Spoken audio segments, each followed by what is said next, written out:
Cardano, the academic blockchain. In the world of crypto, hype often outpaces substance. Chains launch with bold promises fueled by memes, marketing, and momentum. But Cardano, ADA, took a very different path. Built on peer-reviewed research, academic rigor, and a deliberate pace, Cardano has become one of the most polarizing projects in the blockchain space.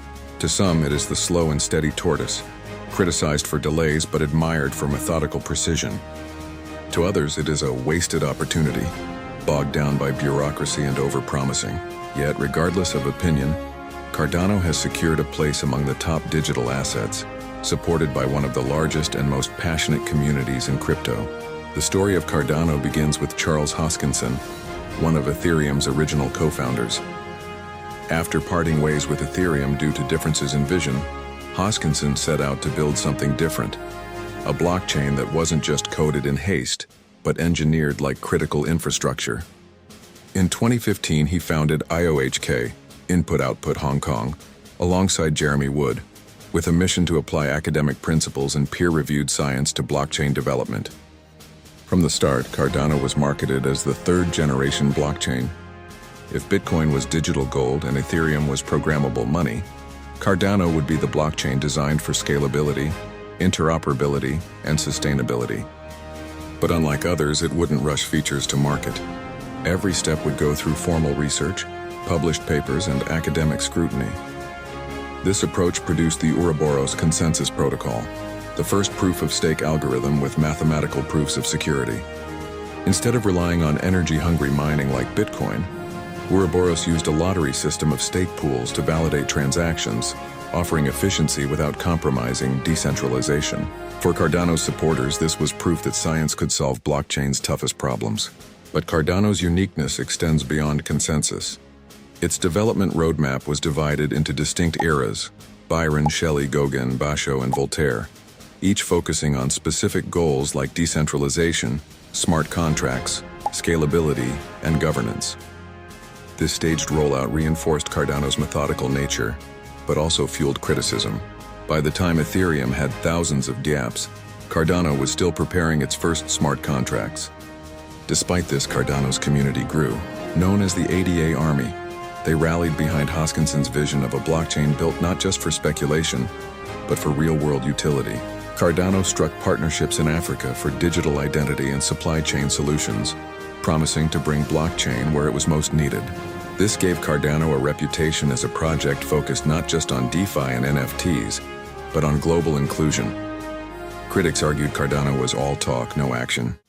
Supporters countered that innovation takes time, and that the foundation being built was stronger than the rushed ecosystems of rivals. The truth, as always, lies somewhere in between. What cannot be denied is that Cardano represents a unique experiment in crypto, an academically engineered blockchain built to last, with one of the most loyal communities in the industry. This is the story of Cardano, the academic blockchain. Part 1. The birth of Cardano. The story of Cardano begins with its enigmatic founder, Charles Hoskinson. Born in Hawaii and trained in mathematics, Hoskinson entered the crypto world early. By 2013, he was already working on educational projects about Bitcoin. But his big break came when he joined forces with Vitalik Buterin and other visionaries to co-found Ethereum. Hoskinson believed in the potential of programmable blockchains, but he soon clashed with the Ethereum team. His vision leaned toward a structured for-profit model, while Buterin favored a non-profit, community-driven approach. The disagreement became irreconcilable, and in 2014, Hoskinson left Ethereum. Rather than walk away from crypto, Hoskinson doubled down. In 2015, he founded Input-Output Hong Kong, IOHK, with fellow Ethereum alumnus Jeremy Wood. IOHK's mission was ambitious: build blockchain technology with academic rigor, peer-reviewed research, and formal verification. Where most crypto projects launched quickly and iterated later, IOHK wanted to engineer blockchains like aerospace systems, carefully designed, tested, and validated before release. Out of this philosophy came Cardano. Named after the 16th century Italian polymath Girolamo Cardano, the project was envisioned as a third-generation blockchain. If Bitcoin was first-generation digital gold, and Ethereum was second-generation programmable money, then Cardano would be the blockchain designed for scalability, interoperability, and sustainability.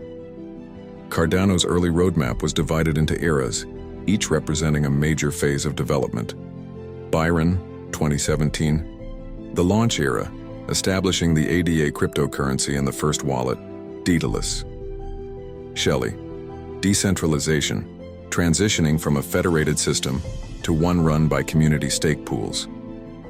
Gauguin, smart contracts and decentralized applications. Basho, scaling optimization and sidechains. Voltaire, governance introducing on-chain decision-making and treasury systems. This structured approach immediately set Cardano apart. While Ethereum launched with smart contracts from day one, Cardano was still building its foundation. Critics derided it as vaporware, but Hoskinson insisted that slow and steady would win the race.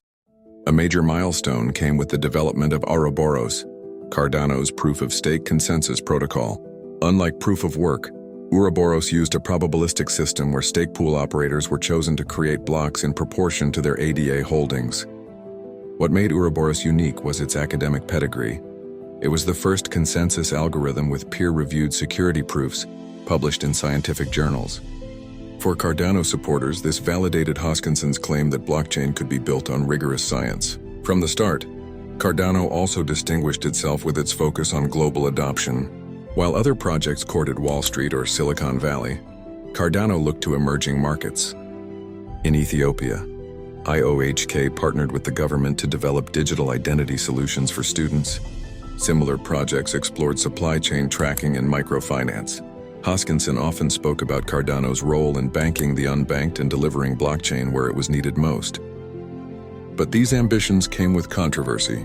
Skeptics accused Cardano of overhyping partnerships and under-delivering on execution. For years, Cardano ranked among the top cryptocurrencies by market cap despite lacking a live smart contract platform. To critics, it was proof of a cult-like community. To believers, it was proof of long-term vision.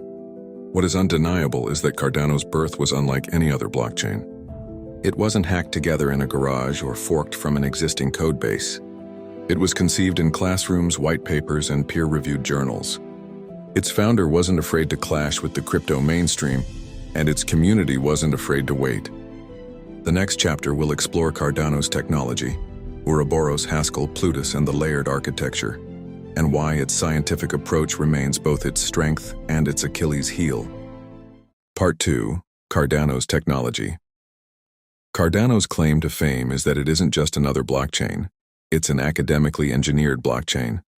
Every part of its technology is rooted in peer-reviewed research and designed to balance scalability, security, and decentralization. But what exactly makes it different? The foundation is Ouroboros, Cardano's proof-of-stake consensus protocol. Ouroboros doesn't rely on the energy-intensive mining of Bitcoin. Instead, it selects block producers and called stake pool operators, in proportion to the ADA they hold and delegate. What makes Ouroboros unique is its formal mathematical security guarantees. Researchers at IOHK published papers proving that Ouroboros is as secure as proof-of-work, but vastly more efficient. Over time, it evolved into multiple iterations: Ouroboros Prios, Genesis, and Hydra extensions, each improving scalability and security. Another distinctive feature is Cardano's choice of programming languages. The blockchain is implemented in Haskell, a functional programming language known for precision and formal verification. Smart contracts on Cardano are written in Plutus, which is based on Haskell and Marlowe, a domain-specific language for financial contracts. The idea is that these languages make it easier to mathematically prove smart contracts behave as intended, critical for finance and enterprise adoption. Cardano also introduced a layered architecture. Unlike Ethereum, where account balances, smart contracts, and consensus all live in one layer, Cardano separates concerns into two main layers. The Cardano settlement layer, CSL, handling ADA transactions and value transfer.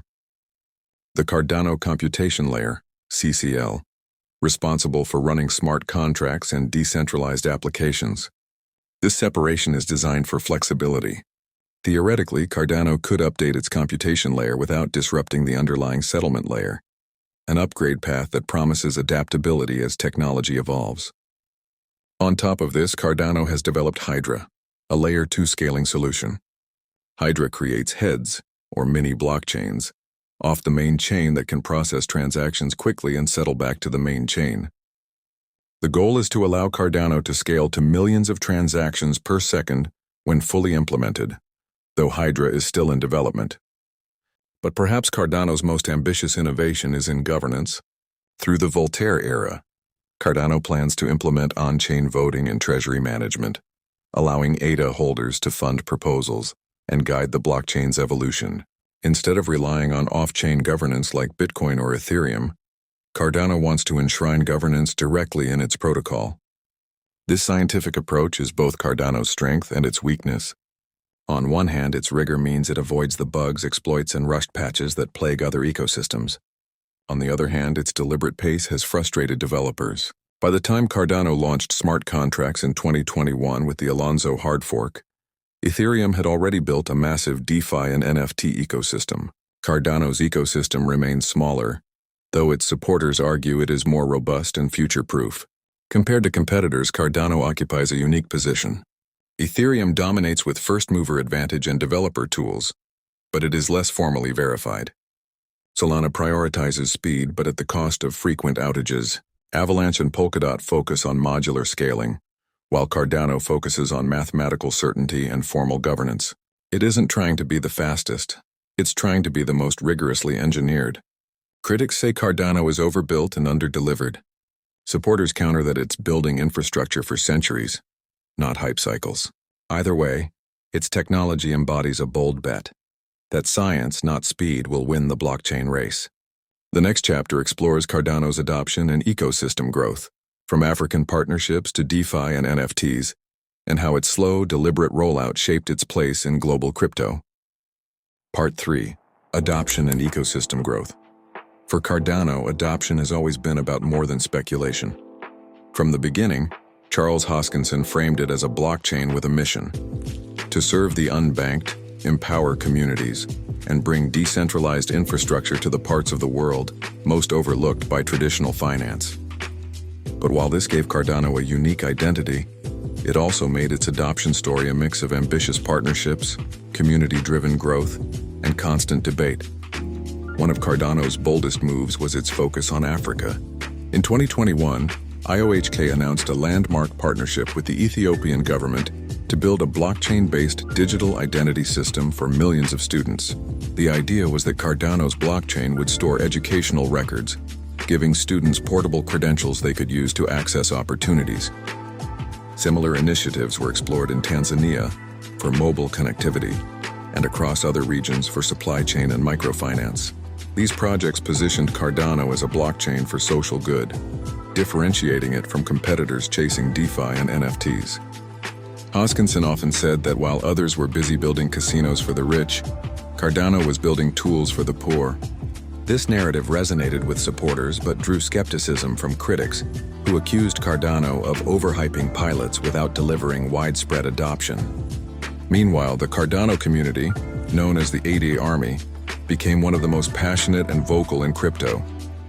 Despite long delays in development, the community continued to grow, hosting meetups, funding projects, and defending Cardano against critics. This grassroots strength helped Cardano remain a top 10 cryptocurrency by market cap, even when its ecosystem lagged behind Ethereum or Solana. The launch of smart contracts in 2021 with the Alonzo hard fork was a major milestone. For years, critics mocked Cardano as a ghost chain with no applications. Alonzo opened the door to decentralized applications, and slowly, a DeFi ecosystem began to take shape. Protocols like MinSwap and SundaySwap became the first decentralized exchanges on Cardano. Liquid Finance brought lending, while Meld focused on crypto-backed loans. Though smaller than Ethereum's DeFi, these apps proved Cardano could support real activity. Cardano also entered the NFT space. Despite lacking the hype of Ethereum or Solana, Cardano NFTs, called CNFTs, found a loyal following. Marketplaces like JPG Store became popular, and Cardano's low fees and energy efficiency made it attractive for creators who wanted alternatives to Ethereum's gas costs. The CNFT community grew into one of the strongest adoption drivers for ADA, showing that even without massive liquidity, culture could thrive. Community funding also became a hallmark of Cardano adoption. Through Project Catalyst, ADA holders could vote on proposals and allocate treasury funds to new projects. This made Cardano one of the first blockchains with an on-chain system for community-driven innovation, foreshadowing its long-term governance goals. Still, Cardano's adoption hasn't been without struggles. Its DeFi ecosystem remains small compared to Ethereum, BNB Chain, or even newer competitors. Many of its African initiatives are still in pilot stages rather than fully scaled rollouts. And critics continue to point out that despite its large market cap, Cardano's real-world usage lags behind its reputation. But Cardano supporters see things differently. For them, adoption isn't measured only in TVL or transaction counts. It's measured in mission and community.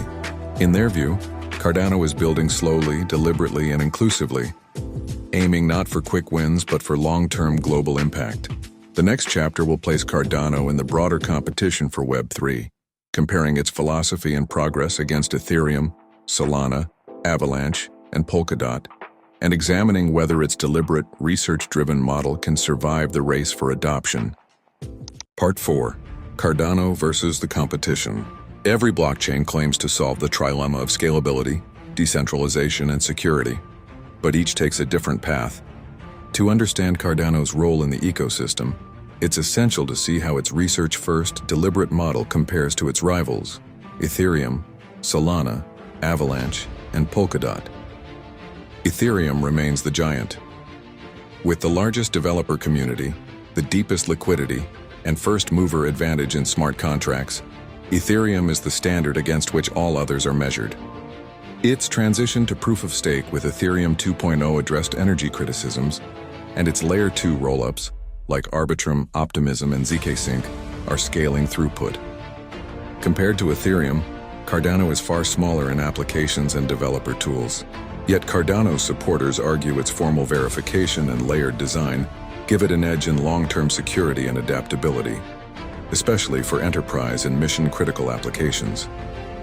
Solana represents the opposite philosophy, speed and experimentation. With sub-second block times and low fees, Solana became the hub of NFTs, memcoins, and retail adoption. Its outages and centralization criticisms didn't stop it from winning cultural momentum, making it a favorite of retail traders and builders chasing scale today. Cardano, by contrast, trades speed for rigor. Its ecosystem is smaller and slower to evolve, but its goal is to build infrastructure that doesn't break, even if it takes longer to deliver. Avalanche positions itself as the finance-ready chain. With its Snow consensus and subnet architecture, it markets itself as the high-speed backbone for institutional adoption and tokenized assets. While Avalanche courts Wall Street, Cardano emphasizes global inclusion, especially in emerging markets. Both pursue real-world adoption but from different angles. Avalanche through institutions, Cardano through communities and governments. Polkadot offers yet another model, shared security through its relay chain and parachains. Projects on Polkadot inherit security from the main chain, while Cardano takes a different route, building everything within one evolving ecosystem, where Polkadot experiments with interoperability. Cardano experiments with governance, aiming to embed community-driven decision-making and treasury systems directly into its protocol. Cardano's strategy has advantages and disadvantages. Its academic foundation and formal methods appeal to those who want stability, security, and governance over speed. But it often loses the narrative war. Ethereum dominates the developer mindshare. Solana dominates retail hype. Avalanche pitches speed to institutions. Polkadot sells interoperability. Cardano's story, slow, deliberate, and research-driven, appeals deeply to its community but struggles to capture broader attention. And yet, Cardano has carved out something rare: endurance. Despite criticism, it has remained in the top 10 cryptocurrencies by market cap for years. Despite delays, it has one of the most loyal and organized communities in the ADA army. Despite lacking explosive DeFi or NFT growth, it continues to push real-world pilots in Africa and beyond. In the competition for Web3, Cardano isn't trying to outpace its rivals on hype cycles. It's betting that when the dust settles, the blockchains that endure will be those built on sound science, strong governance, and global utility. Whether that bet pays off is still an open question. The final chapter explores the future of Cardano, its risks, its opportunities, and its speculative role in the Internet of Value. Part 5. The Future of Cardano. Cardano's future is a paradox, one of the most ambitious visions in crypto, yet also one of the slowest to realize. For Charles Hoskinson and the ADA Army, the promise has never been about hype cycles. It has always been about building a blockchain that can last for decades. Engineered like critical infrastructure, not a speculative experiment. The opportunity is enormous. If blockchain is to reshape global finance, governance, and identity, it will need platforms that are secure, scalable, and trustworthy. Cardano's emphasis on peer-reviewed research, formal verification, and layered design could make it an ideal foundation for mission-critical applications. Its governance era, Voltaire, envisions on-chain voting and treasury management, allowing ADA holders to direct the protocol's future in a way few blockchains have attempted. If successful, it could become the most decentralized and democratic governance system in crypto. Cardano also has a unique role in global inclusion. Its African partnerships, from Ethiopia's digital ID pilot to supply chain and microfinance initiatives, highlight its ambition to serve the unbanked and underbanked. While competitors chase DeFi whales and NFT traders, Cardano positions itself as the blockchain for everyday people in emerging markets. If even part of this vision materializes, Cardano could onboard millions who might otherwise be excluded from Web3. But there are risks. The slow pace of development leaves Cardano vulnerable to faster, more aggressive competitors. Ethereum's Layer 2 scale rapidly. Solana thrives on cultural momentum. Avalanche targets finance, and Polkadot experiments with interoperability. Cardano often arrives late to the table. Smart contracts in 2021, DeFi protocols years behind rivals, NFTs slower to take off. Critics argue that by the time Cardano delivers, the market may have already moved on. Liquidity and developer adoption remain challenges. While Cardano has a loyal community, it struggles to attract the same level of developer activity as Ethereum or even Solana. Its unique programming languages, Haskell and Plutus, create steep learning curves compared to Solidity. Without a critical mass of developers, Cardano risks falling short on the ecosystem growth needed to sustain its long-term ambitions. Yet its speculative arc remains compelling. Imagine a world where governments, NGOs, and enterprises adopt Cardano for identity, voting, and resource distribution. Imagine a blockchain where millions in Africa access education, finance, and healthcare through decentralized systems. Imagine ADA evolving into not just a cryptocurrency, but the governance token of a global digital commons. Cardano's future will depend on whether its deliberate, research-driven model can keep pace with an industry that thrives on speed. If it succeeds, it will stand as proof that science over hype can win. If it fails, it may be remembered as the blockchain that aimed too high, moved too slow, and was overtaken by rivals. For now, Cardano endures. It remains among the largest blockchains by market cap, with one of the most passionate communities in crypto. Its vision is unfinished but alive. Its mission is unproven but inspiring. Cardano's story is not about being first. It's about being built to last. The academic blockchain. In a world that races forward, Cardano chose to slow down. Where others rushed to market, Cardano paused for research. Where others built first and patched later, Cardano engineered for the long haul. Loved by some, doubted by many, it stands as one of the boldest experiments in crypto, a blockchain designed not for hype, but for history. Its future is uncertain, its path is unfinished, but its mission, to build secure, scalable, and inclusive infrastructure for the world, continues. Here at LTL Productions, we uncover the untold stories of crypto, the builders, the breakthroughs, and the battles shaping the Internet of Value. Subscribe to LTL Productions. Share this video with someone who believes speed always wins over science. And join us as we continue exploring the blockchains fighting to define the future of money. This is LTL Productions, and this is Cardano, the academic blockchain.